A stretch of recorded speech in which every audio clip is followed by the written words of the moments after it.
It's election night in Oklahoma. From the Oklahoman, I'm Dave Morris, and we will look at some of the results that have come in. Pretty much everything has been decided at this point. I'm joined by my colleagues via Zoom, Mr. Chris Castillo, Caleb Branch, and Carmen Foreman. And Carmen, I'm going to start with you because the race we've been kind of compelled to follow all day and night has been State Question 802, which had the big lead coming into it from the early votes. It looks like it will hang on. It will, but it will be close. It's just my luck to always pick the close elections. It's within about a percentage point right now, with 96% of the precincts reporting, and all that's left are some precincts in Oklahoma County and Tulsa County, which are more likely to vote in favor of State Question 802. So I think it'll hold on, barring crazy unforeseen circumstances. I'll bring in Chris for some analysis here in just a second, but I will say you can go to our website, oklahoman.com, for a bevy of photos, stories, articles, social media tweets. We also have the results coming from the State Election Board, and their website has been fantastic tonight. And one of the reasons we feel pretty confident that 802 is going to follow, because as Carmen mentioned, the remaining precincts remain in the big counties population-wise, Tulsa and Oklahoma County. On the State Election Board website, you can drill down by county, and Oklahoma and Tulsa heavily in favor of this state question. Chris, what are some of your thoughts as you've seen this race become close throughout the evening? I'm really actually kind of surprised. I've been mostly following the congressional races. Carmen, knows all the ins and outs of this, but I actually thought it would win fairly easily. I thought it would get over 55%, and I thought it would do much better in rural areas. That's really where they made a lot of their TV pitch to. I mean, the campaign for 802 traveled around to all these rural areas, that have been losing hospitals that don't have healthcare clinics. And that was, so I'm a little bit surprised that it's this close. It looks like the metro areas could pull it out. And we shouldn't underplay really the need for Medicaid in urban areas. It's not like it was only needed in Jefferson County or something, or down in Purcell. Most Medicaid recipients probably are in Oklahoma, the most populous counties. Yeah, but it is fascinating that the more rural counties, the ones that would presumably benefit from Medicaid expansion, were the ones that overwhelmingly voted against it. Yep. I feel like it shows the kind of entrenched thought in most folks in Oklahoma that are just against any sort of government spending increase. No matter what it is, whether it'll benefit them or not, they're going to be leery of it, wary of it, and they're probably not going to support it. Carmen, I'll come back to you with this question. Chris mentioned you followed this. This has been the story you've covered. And you've been out at the Capitol. Governor Stitt opposed State Question 802. He had Sooner Care 2.0 lined up. He kind of vetoed some funding mechanism towards the end of the session and backed away from his plan. What's that whole scenario look like? Yeah, so his Medicaid expansion plan is effectively dead, and with State Question 802 likely passing, it goes in Oklahoma's constitution, and the legislature and the governor can't do anything to change it or alter it or roll it back. I will say, I think Governor Kevin Stitt's opposition and very vocal opposition to the state question has been a driving factor in why it was so close. I mean, I think that Kevin Stitt just has this insane likability factor. And liberals might disagree with me, Democrats might disagree with me, but he's very engaging, he's very likable, and he gets his point across in a very simple manner. And so when he says, I don't want to vote for Medicaid expansion, you shouldn't vote for it, I think over the past year, as he's been talking about it, I think that point got across, at least some. Did he do robocalls or anything, or did he just... He did not, and I was shocked. I was almost surprised that he didn't appear in any commercials or anything at the last minute. He did some telephone town halls with Americans for Prosperity, but no robocalls or anything like that. Well, we will see just how likable he is. He had a press conference earlier today encouraging Oklahomans to wear masks when they go out. We'll see if we see a bevy of those. And actually wore one. Yeah. We'll see if that changes public opinion on him, too. I'm going to come to Caleb Branch now. One of the races you've been following has been for sheriff, and it looks like we're down to a couple candidates moving forward on that race. Yeah, it has been kind of shockingly consistent through the night. The Democratic candidates for sheriff, there were only 2 of them, and Waylon Cubitt, he is an Oklahoma City police officer. He has been far in the lead all evening. Right now, he's got 62.5% of the vote with just over 90% of precincts reporting. So he's got that in the bag. But the Republican primary, 3 candidates, including current Sheriff P.D. Taylor, and he has just been right on the cusp of winning right out of the gate, but he's still just right at about 48.5% of the vote, and looking like there's still going to be a runoff there with a Norman police officer, Tommy Johnson, who has just about 33% of the vote. Still, there's about 20 precincts that haven't reported yet, so we'll see what happens in just the last few minutes, hour of the election. And we mentioned a little bit earlier tonight how that role, I should also mention that this is for Oklahoma County Sheriff, is this race for Oklahoma County. And that position changes moving forward.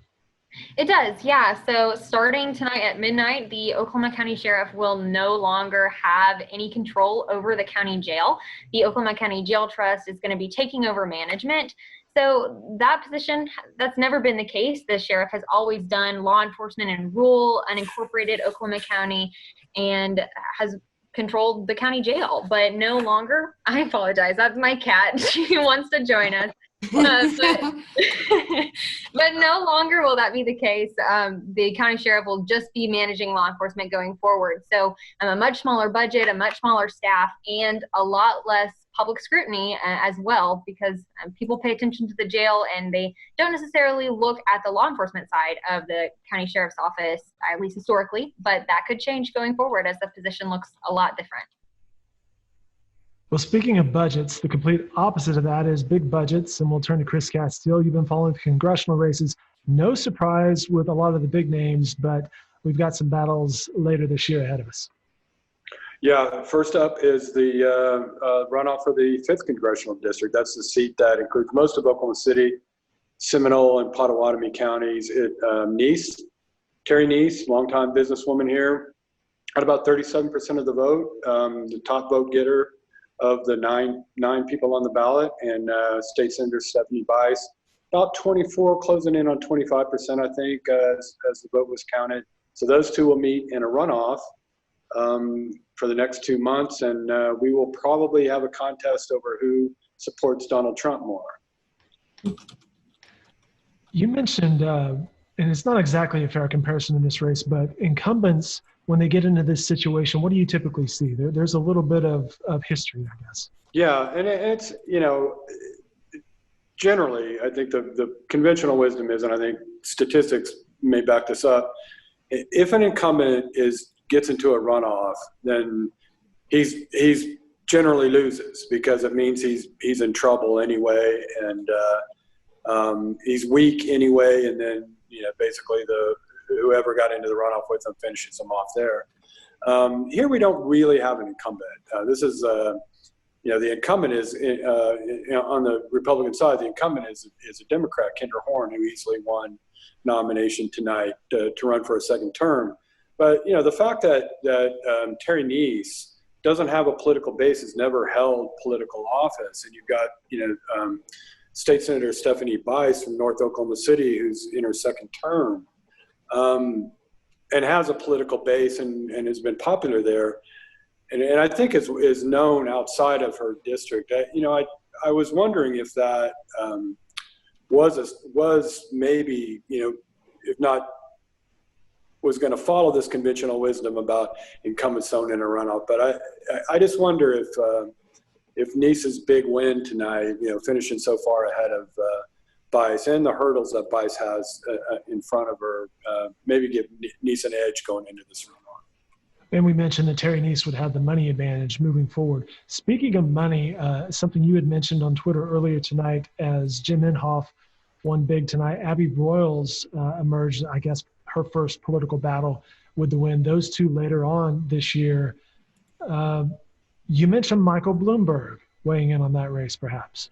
Well, I just threw that out because at this point, Broyles is not going to get money from the main national party group that funds Democratic Senate campaigns. That's the National Democratic Senatorial Committee. She's probably not on their radar even. They have a lot of other priorities going into this election year for Republicans are trying to knock off to retake the Senate.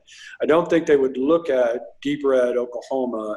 Jim Inhofe, has this long career in the Senate with Trump on the ballot here as a likely pickup for Democrats. But the same was true and so I don't think that they'll get involved. I don't think that she's going to be able to talk them into that.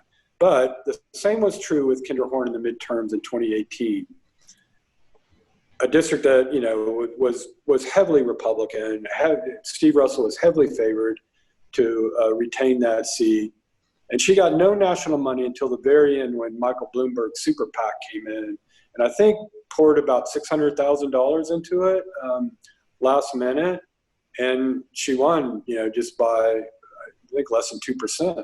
So we'll see. I just kind of threw that out there. If she's not going to get the senatorial committee and some of those national dark money groups, maybe she can at least get Bloomberg, who pretty generous sometimes with the races that he'll get involved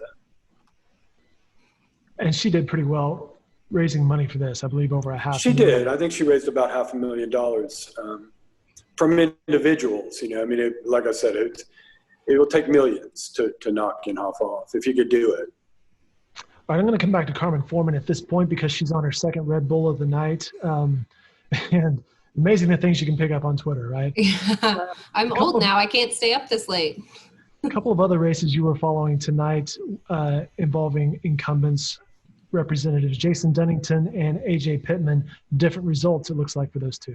Yeah, it looks like the results are in. Representative Dunnington has lost his seat, and Representative Pittman has retained her seat and fended off a challenger.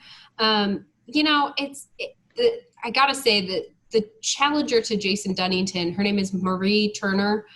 She just seemed to have a whirlwind of energy and support behind her, and sort of this like grassroots progressive support. And I think there's something to be said for, there's no delicate way to put this. It's not popular necessarily among the Democratic Party to be a white man right now. The Democratic Party is trying so hard to elect and help elect more diverse candidates. And Marie Turner is, she's Muslim, she's Black, she's queer.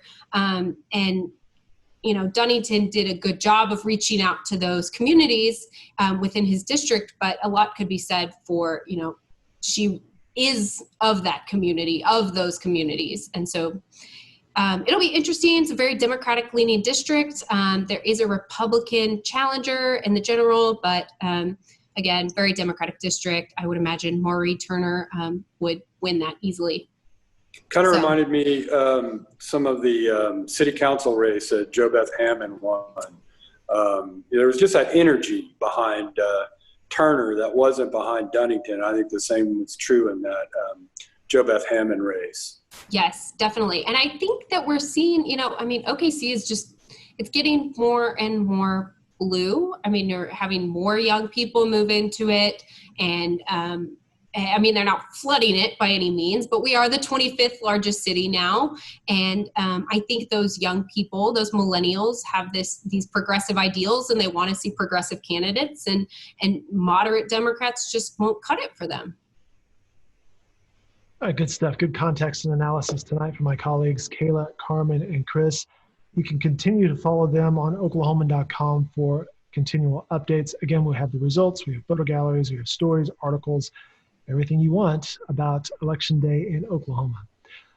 I'll say goodnight at this point, and for producer Paige Dillard, I'm Dave Morris from the Oklahomans saying thanks for following us tonight. And again, more coverage at Oklahoman.com.